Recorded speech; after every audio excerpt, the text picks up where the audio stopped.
Hello students, मैं अतुल कुमार फिर से एक नई क्लास के साथ। आज हम प्रश्नावली 2.1 पढ़ेंगे। पिछली क्लास में हमने प्रतिलोम त्रिकोणमिति फलनों की परिभाषा, उनके क्या मान होते हैं, उनका प्रांत और परिसर क्या होता है, इस चीज के बारे में जाना था। आज प्रश्नावली 2.1। तो इसके पहले यदि आप लोग इस क्लास में नए हैं तो मेरे चैनल को सब्सक्राइब कर लीजिए और इस वीडियो को लाइक और शेयर करें। धन्यवाद। तो स्टार्ट करते हैं। क्या कह रहा है, निम्नलिखित के मुख्य मानों को ज्ञात कीजिए। यहाँ पे इनके मुख्य मानों को ज्ञात करना है। उसके पहले इनके मुख्य मान क्या क्या होते हैं, किसका मान क्या होता है, इसके बारे में टेबल से देख लेते हैं। देखो ध्यान से, सबसे पहले जीरो अंश के बारे में देखते हैं। ठीक है, जीरो अंश, 30 अंश, 60 अंश, 45 अंश और कितना 60 अंश और कितना 90 अंश। इनको पाई के फॉर्मेट में कैसे लिखते हैं? जीरो को तो जीरो ही लिखते हैं, 30 को क्या लिखते हैं? पाई बाई कितना 6 और 45 को क्या लिखते हैं? पाई बाई 4 और 60 अंश को क्या लिखते हैं? पाई बाई 3 या पाई बटे 3 और 90 अंश को क्या लिखते हैं? Pi by 2। तो यहाँ पे देखो साइन के मान क्या होते हैं इसमें? साइन के मान होते हैं यहाँ साइन जीरो अंश का मान कितना होता है? यहाँ पे 0। और फिर साइन 30 अंश का मान कितना होता है? 1/2 और साइन 45 अंश का मान कितना होता है? 1/2। इन क्वेश्चनों को हल करने के लिए इन मानों का रटा हुआ होना बहुत जरूरी है। तो देखो, फिर साइन 60 अंश का मान कितना होता है? कर्णी 3/2 और साइन 90 अंश का मान कितना होता है? ये साइन π/2 का मान कितना होता है? 1। वैसे ही कॉस का मान कितना आता है? कॉस 0 का मान कितना हो जाता है? 1। इनको रिपीट लिखते आते। फिर इसका कॉस 30 अंश का मान कर्णी 3/2 और 45 अंश का मान कितना होता है? 1/2। वैसे ही 60 अंश का मान कितना हो जाता है? 1/2 और 90 अंश का मान कितना हो जाता है? 0। फिर tan का मान कितना होता है? tan मतलब साइन बटे कॉस, तो 0/1 मतलब कितना होगा? 0। और इन दोनों को बटे करेंगे तो यहाँ 2 से 2 कट जाएगा, मतलब 1 कितना आएगा? कर्णी 3। वैसे ही यहाँ पे दोनों कट जाएंगे, कितना आ जाएगा? साइन ये tan 45 का मान 1 और यहाँ पे कितना आ जाएगा? इसका मान आएगा कर्णी 3 और 1/0, मतलब इसको क्या कहते हैं? अपरिभाषित या अनंत कहते हैं। ठीक है, अनंत से लिखते हैं। वैसे ही इसका क्या कॉट में क्या मान होता है? तो कॉट मतलब tan का उल्टा। 0 का उल्टा क्या हो जाएगा? अनंत या अपरिभाषित। 1/3 का क्या होगा? कर्णी 3 और 1 का क्या होगा? 1 ही, और कर्णी 3 का क्या होगा? 1/3। वैसे ही अनंत का उल्टा क्या हो जाएगा? 0। अगला क्या आएगा? सेक। सेक किसका उल्टा होता है? कॉस का। 1 का अपोजिट क्या होगा? 1। कर्णी 3/2 का क्या होगा? 2/3। वैसे ही 1/2 का क्या होगा? कर्णी 2। और यहाँ पे इसका मान क्या हो जाएगा? 60 अंश का मान केवल 2 और 0 का क्या होगा? अपोजिट अनंत, या इसको अपरिभाषित भी कहते हैं। वैसे ही कॉसेक में क्या होगा? कॉसेक किसका उल्टा होता है? साइन का। 0 का उल्टा क्या होगा? अपरिभाषित या अनंत। 1/2 का 2, 1/2 का कर्णी 2 और कर्णी 3/2 का 2/3 और 1 का क्या होगा? अपोजिट 1 ही होगा। तो ये मानों को रटा हुआ होना बहुत जरूरी है सवाल करने के लिए। ये मान याद रहेंगे तभी आप सवाल अच्छे से कर पाओगे, अन्यथा नहीं कर पाओगे। देखो, जैसे यहाँ पे पूछा साइन ऋण का 1/2, इसको कैसे हल करेंगे? यहाँ पे साइन ऋण का 1/2 को क्या मान लेंगे? साइन इनवर्स ऋण का 1/2 को क्या मान लेंगे? यहाँ पे y मान लेंगे यहाँ पे। तो यहाँ पे y, फिर साइन इनवर्स इधर जाएगा तो क्या हो जाएगा? ऋण का 1/2 बराबर कितना आ जाएगा?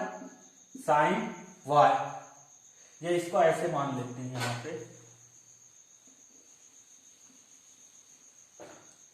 y बराबर कितना मान लेते हैं? साइन इनवर्स ऋण का 1/2। तो साइन इधर चल जाएगा, कितना हो जाएगा? साइन y बराबर कितना आ जाएगा? ऋण का 1/2। और साइन में 1/2 किसका मान हो रहा है? π/6 का। तो यहाँ पे क्या लिख सकते हैं अपन? साइन y बराबर कितना? ऋण का साइन π/6। यस, y बराबर कितना आ जाएगा? ऋण का π/6। यहाँ साइन है तो ठीक है। क्यों? क्योंकि साइन का मान ऋण के π/2 से कहां तक होता है? π/2 तक होता है, इसलिए इसका मान कितना आएगा? ऋण के π/6। तो ये मान कब आपको निकालते बनेगा, जब ये टेबल अच्छे से याद है, तो इसलिए इस टेबल को अच्छे से याद कर लीजिए। वैसे ही अगला सवाल देखो, कॉस करनी 3/2, तो कॉस में करनी 3/2 किसका मान है, π/6 का, इसका मान भी कितना आ जाएगा, π/6।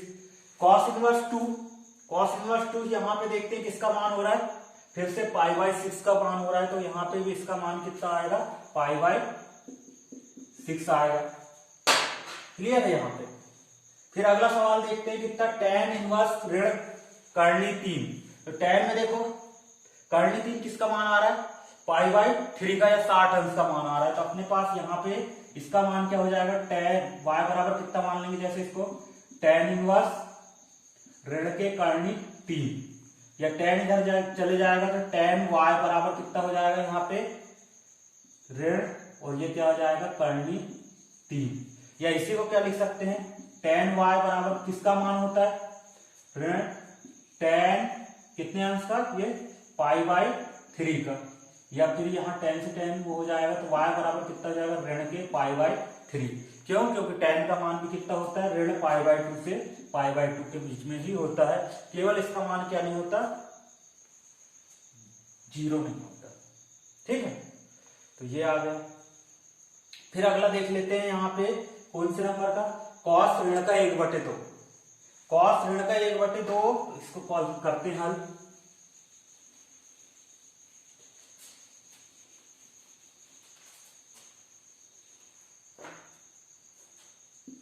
देखो यहाँ पे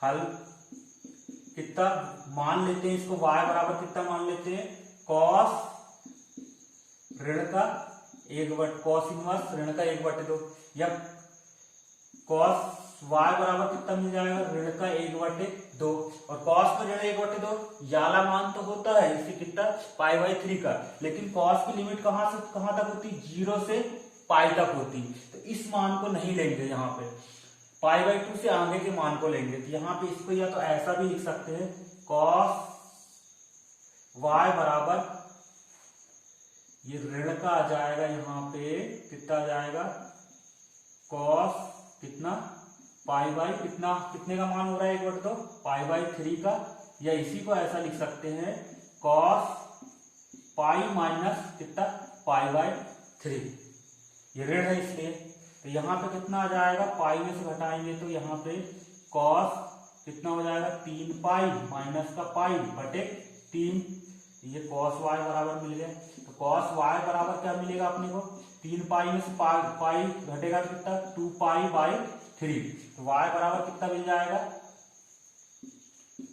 2 पाई/3, ये आंसर आएगा।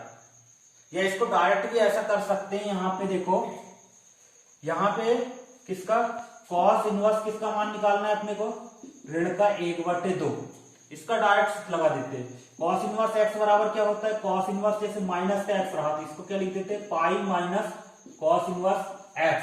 इससे भी कर सकते हैं यहाँ पे, जैसे ऋण का 1/2 है तो ये किसके बराबर हो जाएगा, पाई माइनस कॉस इनवर्स 1/2, ये ऋण हट जाएगा यहाँ पे, या पाई माइनस 1/2 किसका मान आ रहा है, π/3 का, ये π/3 लिख दी यहाँ पे, या फिर दोनों को हल कर लेंगे तो कितना आ जाएगा, 2 π/3।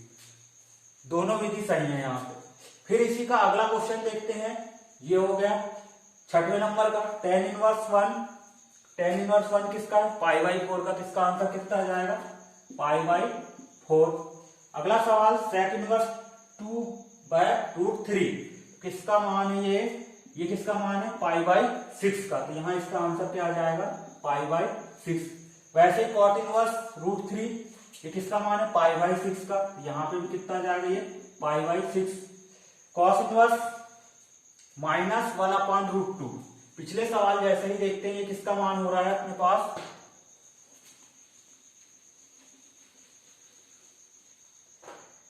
कितना दिया है, cos इनवर्स -1/√2, तो इसको कितना लिख लेते हैं, इसी सवाल जैसे, पाई माइनस कितना हो जाएगा, cos इनवर्स 1/√2 ऐसा, या पाई माइनस 1/√2 किसका मान है, π/4 का।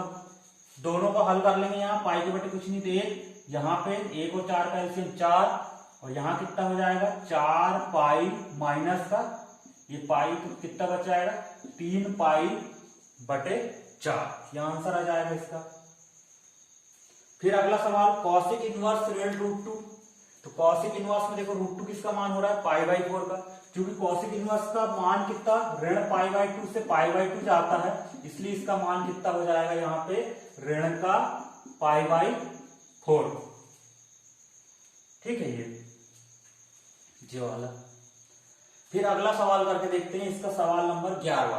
क्या कह रहा है 11वां सवाल, इनका मान ज्ञात करना है अपने को। इसको हल कर लेते हैं यहाँ पे।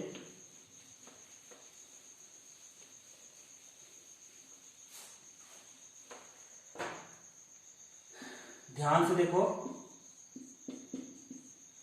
क्या कह रहा है tan इनवर्स 1, इसका मान क्या होता है, सबसे पहले tan इनवर्स 1 का मान π/4 होता है। ठीक है, अब उसके बाद cos इनवर्स ऋण का कितना 1/2, इसका मान कितना होगा पाई माइनस 1/2, किसका मान हो रहा है यहाँ पे π/3 का, ये आ जाएगा कितना π/3। ये दोनों होगा कि नहीं, क्यों, क्योंकि ऋण लगा इसलिए पाई माइनस में लिख दे रहे हैं। वैसे साइन इनवर्स ऋण के 1/2 मतलब यहाँ π/6, साइन इनवर्स में तो माइनस π/2 से π/2 होती है इसकी रेंज, तो यहाँ पे कितना आ जाएगा ये π/6 आ जाएगा, वो भी ऋण चिन्ह के साथ आएगा। इनको हल कर लेते हैं, तो यहाँ पे सबका एलसीएम कितना आ जाएगा 6, 3 इसके बटे कुछ नहीं तो 1 और 4, इसका एलसीएम हो जाएगा 12। 4 का 12 में भाग देंगे 3 बार जाएगा, 3 पाई धन का यहाँ 12 पाई और ऋण के 3 चौके 12, 4 पाई और ऋण के 2 पाई आ जाएगा। तो यहाँ पे देखो कितना हो जाएगा 12 और 3 कितना हो गया 15, 15 में से 4 का कितना बच जाएगा 9 और 9 में से 2 का कितना बच जाएगा 7 पाई बटे 12, ये इसका आंसर है। 7 पाई बटे 12, कुछ गलत तो नहीं हो रहा है यहाँ पे देखना। फिर से एक बार देख लेते हैं, tan इनवर्स π/4, cos इनवर्स मतलब 1/2 π/2, सही है ये भी। और यहाँ पे धन का साइन इनवर्स 1/2, 1/2 मतलब π/6, ये हल किए तो यहाँ पे 12 आएगा एलसीएम 12, 3 4 3 पाई धन का यहाँ 12, ऋण का यहाँ कितना हो गया 3 चौके 12, 4 पाई और 6 दूनी 12, तो ये हो गया 4 तो 6 हो गया कितना 6 और 12 3 15, 15 में से 6 का कितना यहाँ सॉरी 9 बचेगा, कितना आएगा 9, तो 9 पाई देखो ये कट जाएगा, 3 तरका 9 और 3 चौके 12 मतलब कितना आंसर आएगा 3 पाई बटे 4, ये आंसर होगा अपना। वैसे ही अगला सवाल ये छोटा सवाल है, कॉस इनवर्स 1/2 कितना मान है इसका π/3, यहाँ इसका मान कितना हो जाएगा π/3 धन 2 साइन इनवर्स 1/2, साइन इनवर्स 1/2 किसका मान है π/6, ये π/6, तो वहां 2 से ये कट गया तो कितना आएगा 3, π/3 और π/3 कितना होगा 2 π/3, ये आंसर है। इसके बाद इसी के नेक्स्ट क्वेश्चन 13वां नंबर का विकल्प क्या कह रहा है, साइन इनवर्स x बराबर y हो तो क्या मान होगा, तो जानते हैं साइन इनवर्स x का मान कहां से होता है माइनस π/2 से कहां तक आता है π/2 तक, इसका यही मान होगा अपने पास, क्या ये बराबर होगा y के। अगला क्वेश्चन है क्या कह रहा है, इसको साफ कर देते हैं। क्वेश्चन नंबर 14 क्या कह रहा है, tan इनवर्स करनी 3, tan इनवर्स करनी 3 ऋण sec इनवर्स माइनस के √2, इसका मान बराबर होगा। देखो इसका मान निकाल लेते हैं, तो tan इनवर्स करनी 3 मतलब कितना आ जाएगा π/3 ऋण sec इनवर्स माइनस दिया यहाँ पे, तो करनी तो किसका मान होता है यहाँ पे π/4 का, π/4 का मान होता है, लेकिन ये माइनस है तो इसको क्या माइनस पाई माइनस π/4, या इसी को हमने सॉल्व कर लेते तो कितना 3 π/4 होगा इसका मान।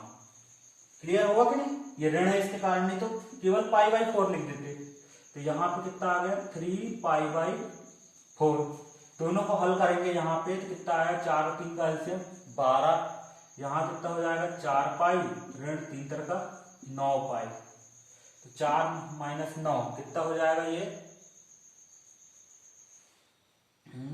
माइनस का 5π/12।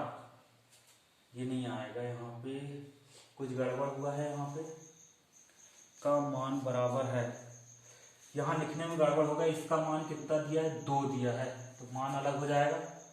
करनी 2 नहीं है, केवल ऋण का 2 है। तो ऋण का 2 मतलब किसका मान आएगा ये π/6। तो यहाँ π - π/, कितना हो जाएगा 6 हो जाएगा। और इसको हल करेंगे तो कितना आएगा, यहाँ पे हो जाएगा 6 में से 1 गया मतलब 5π/6। यहाँ पे कितना मान हो जाएगा इसका π/6 आ गया। और इसका मान कितना होगा 5π/6 होगा। तो इसको आगे सॉल्व करेंगे तो 6 एलसीएम आएगा, 3 दूनी मतलब 2π हो गया। और यहाँ पे कितना जाएगा 5π। या इसी को हल करें आगे तो कितना होगा 2 में से 3 गया मतलब ये 5 गया मतलब ऋण का 3π/6। या 3 से कितना कटेगा 2 बचेगा यहाँ पे, तो ऋण के π/2। ऋण के मतलब यहाँ पे हो गया 3 दूनी 2, तो ऋण के π/2। इसका आंसर कितना आ रहा है, ऋण π/2 नहीं है, कितना है 3 है। कुछ गड़बड़ हो रहा है यहाँ पे 2 आएगा, यहाँ पे कुछ ना कुछ होगा। कितना होगा 2 हो जाएगा, तो यहाँ पे 4 हो जाएगा। ये 4, तो ये 4 होगा, तो मतलब यहाँ पे हो जाएगा कितना 6 - 1 5 ही होगा। देखते हैं इसको।